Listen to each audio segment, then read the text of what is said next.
Hello అండి, ఈరోజు నేను లంచ్కి చింతపండు పులిహోర చేశాను. చూడండి, బాగా వచ్చింది. ఇది ఎలా చేయాలో ఒకసారి చూద్దాము.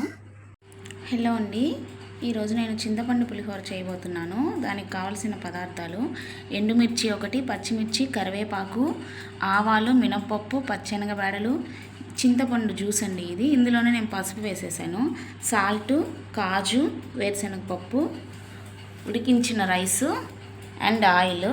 స్టవ్ మీద ప్యాన్ పెట్టానండి. ఇది హీట్ అవ్వగానే ఆయిల్ వేయాలి. హీట్ అయిందండి, నేను ఆయిల్ వేస్తున్నాను. కొంచెం ఆయిల్ వేసాను.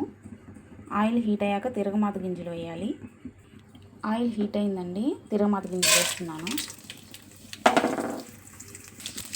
అవి కొంచెం ఫ్రై అయ్యాక వేరుశనగపప్పు వేస్తున్నాను. నెక్స్ట్ కాజు వేస్తున్నాను. ఎండుమిర్చి, పచ్చిమిర్చి, కరివేపాకు వేస్తున్నాను. ఇవన్నీ కలర్ చేంజ్ అయ్యేంత వరకు ఫ్రై చేసుకోవాలండి. మంటను వచ్చేసి లో ఫ్లేమ్లో పెట్టి ఫ్రై చేసుకోవాలండి వీటిని. ఇవన్నీ ఫ్రై అయ్యాయి. ఇప్పుడు చింతపండు రసం వేస్తున్నాను. చింతపండు రసం వేసానండి. కొంచెం సాల్ట్ వేస్తున్నాను. కొంచెం సాల్ట్ కూడా వేసాను. ఈ చింతపండు రసాన్ని చిక్కగా అయ్యేంత వరకు ఉడికించాలండి.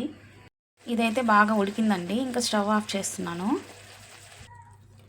ఈ విధంగా తిక్గా వస్తే కొంచెం సరిపోతుంది. చూడండి, ఇలా వస్తే సరిపోతుంది. స్టవ్ ఆఫ్ చేశాక నేను ఇందులో జస్ట్ 1 పించ్ షుగర్ వేస్తున్నానండి. జస్ట్ కొంచెం, అంటే కొంచెమే షుగర్ వేసాను. ఎందుకంటే ఈ చింతపండులో పులుపు అనేది కొంచెం పోతుందని వేసాను. ఇది చల్లారాక వైట్ రైస్ వేసుకొని కలిపెడితే సరిపోతుంది.